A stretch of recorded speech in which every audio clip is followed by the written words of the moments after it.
welcome to our real estate podcast. I am Waylon Myers with the Lakeway area. This is my partner, Jamie Vaughn with the Lakeway area.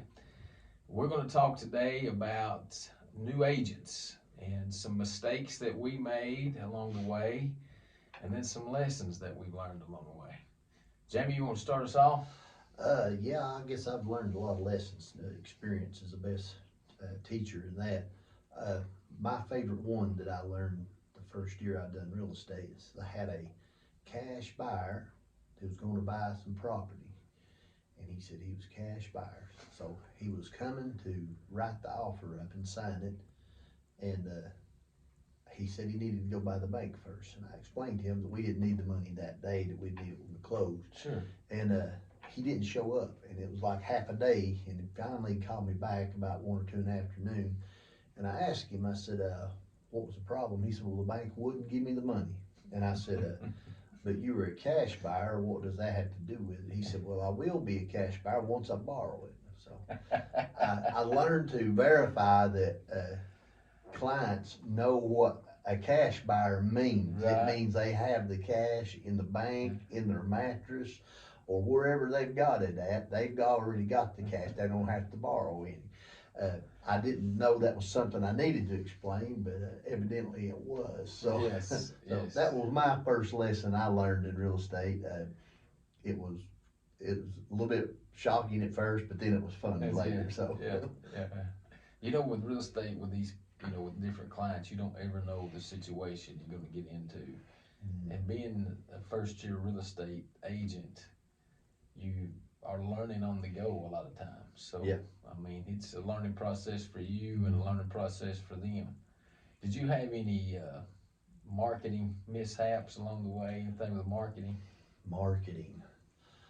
I'm not a great marketer, so I don't know if I had any mistakes with that, because I didn't really do a lot other than just advertise a listing if I had one, Right. or a buyer if I got something done. I just basically use social media as my presence out there to let people know I was doing real estate. But I didn't. Did you do some marketing mistakes? Yeah. Okay. Yeah. What was Yeah. that? Well, it's super funny now looking back on it. Yeah. I was embarrassed during this time. So, uh, as you guys know, the Lakeway area, we got the Clinch Mountain, and we got the highway that runs across the mountain. So, my broker had mentioned to me, just getting started, trying to get out there, get your name out there.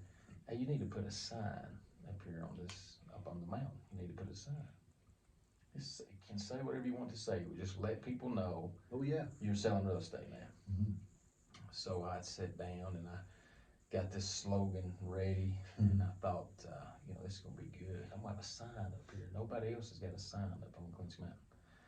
So I called my sign company, or the one that they'd referred to, because I didn't have a sign company and I just started. I want this sign made. I need my picture on it, and I want it to say this. Mm-hmm. Okay, no problem. So I go and I get the sign, I put it up, and I'm so proud of my sign. I mean, it stands out. You can see it when you come across the mountaintop there. There it is, over on the right hand side. Boom. Yeah. So I'm so excited about my sign, Jamie. I thought, man, I want my wife to see this. I want her to come up here and just see my sign that I've got on the mountain. So I go, and my wife has always been the rational one of the two. She can speak some common sense into me sometimes. Not that I need much, but Yeah. she's there. Yeah. So we're going up here, and I was like, "You're gonna love it, honey." I said, "Those people gonna call me on this sign." I'm super excited about it. So we come up to the top of the mountain sign, and I'm pointing it out, and I said, "It's right here. Right there's the sign.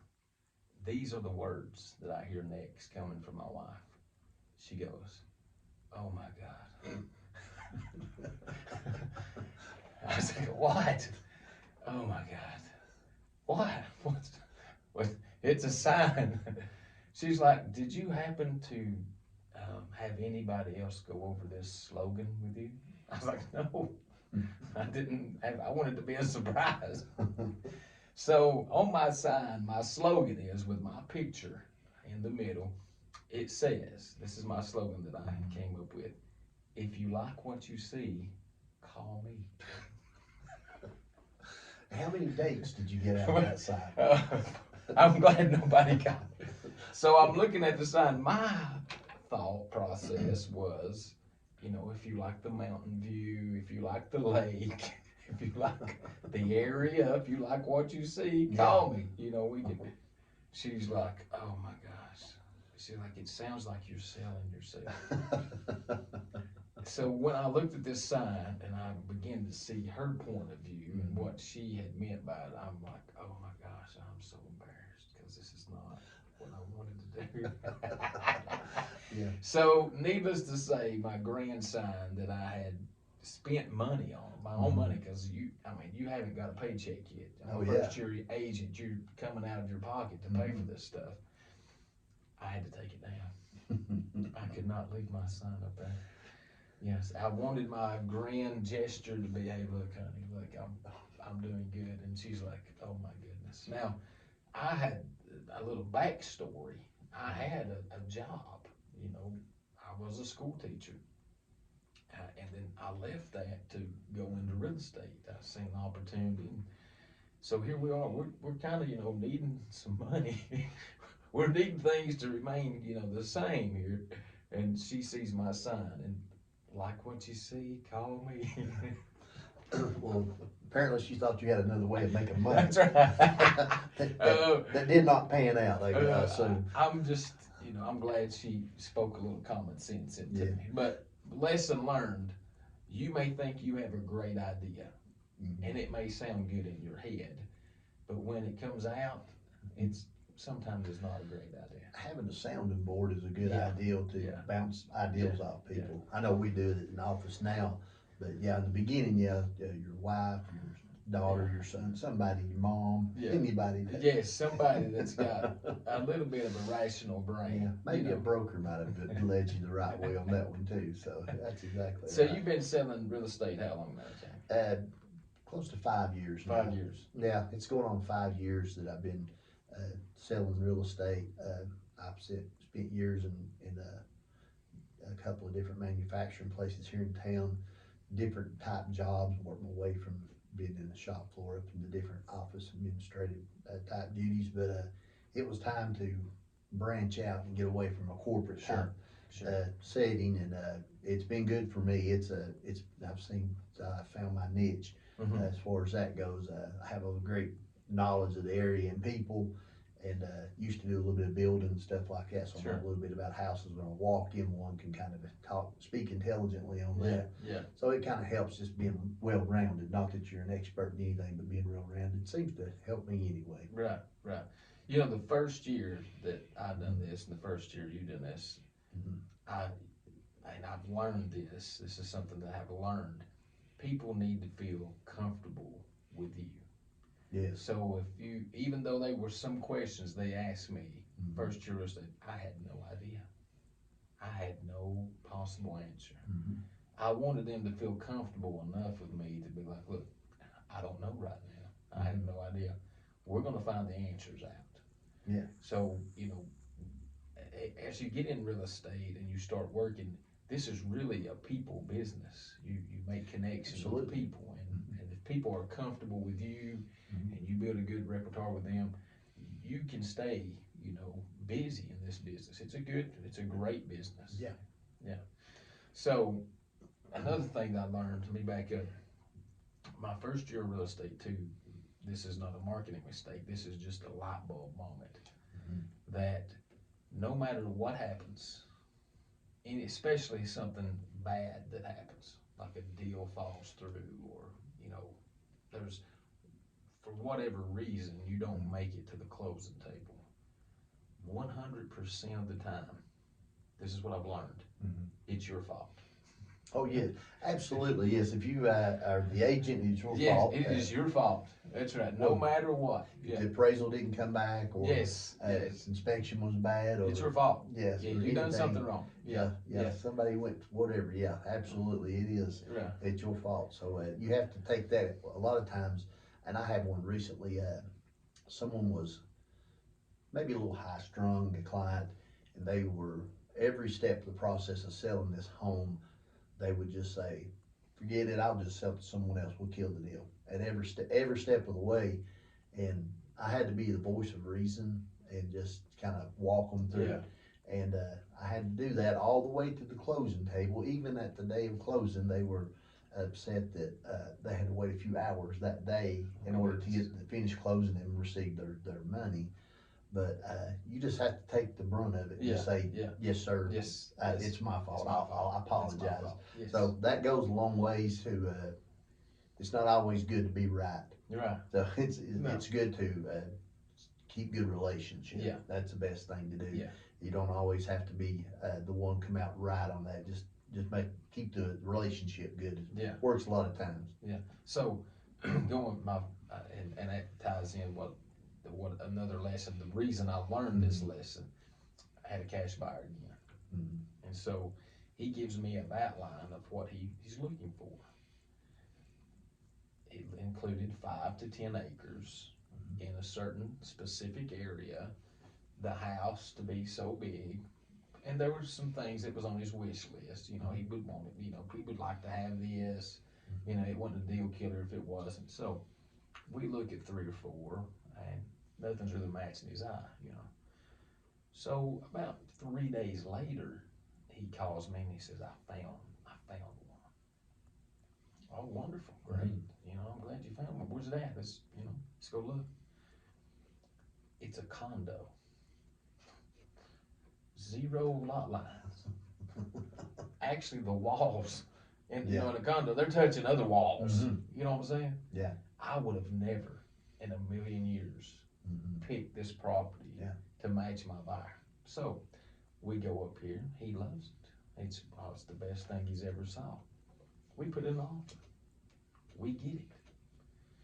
So we're going through the process, you know, of the deal, this and that. We get down a week before closing. He's ordered appliances. They're coming to the house.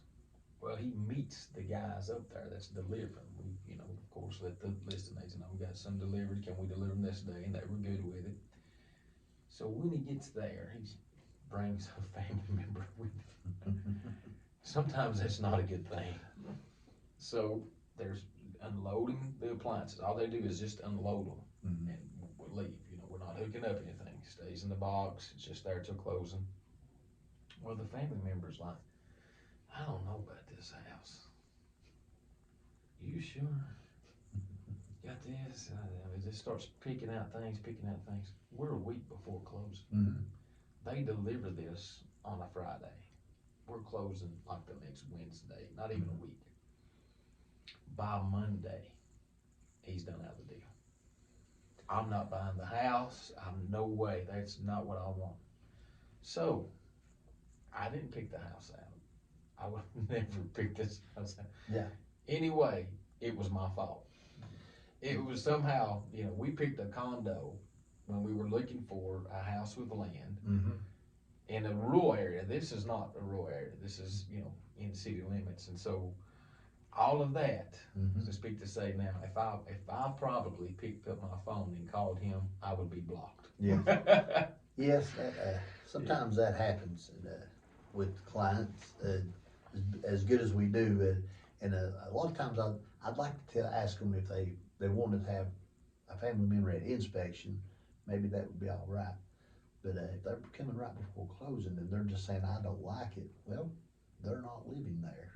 So it's a personal preference. Everyone has a personal preference, whether it's a condo or 10 acres in a farm, That's you know, something like That's that. Right. Everybody's got their personal preference. So family members that's not going to be living with you, take their opinion with a grain of salt on just what they like, on things like that. Because they don't have to be satisfied, you do. That's right. That's the right. thing. That's That's for sure. right. That's right. Yeah, that's for sure. What other type of, let's see, I think I've got one here that I wrote down here so I can just, another thing that we have to, now it's not as big a deal, since new NAR decisions about having a buyer's agreement just to show a house. You know, in the past, I didn't do an agreement until we wrote an offer, and I was like, hey, you know, come on, and I didn't want them to feel pressured to be me to be their agent. You know, until we met and seen if they really liked me. But I did learn that when you go show a house, ask that if they've already got an agent before you go show them these houses. And you get there and they say, this house is great, you text them back the next day, what do you think about, wonderful, my agent's writing an offer now. Right. So Oh, you my say, well, goodness. that is great, that's something you don't want to happen to you. That's right. But That's yeah, right. that happens sometimes, and sometimes people may not tell you, be completely honest that they do have an agent, but I always ask. Yes. Are That you way, working with an agent? I always ask, and now that we're supposed to have the buyer's agreement signed just to show Yeah. the property, Yeah. that kind of negates that. And even after they sign it, it is still a thing that we need to stress and explain to them. Yes. We have to explain that. And I had another thing that come up that need explain at closing. I didn't realize this. Terminology. We work in the industry of real estate, so we have terminology we use. I was a former IT professional, and I had terminology that no one else would ever understand.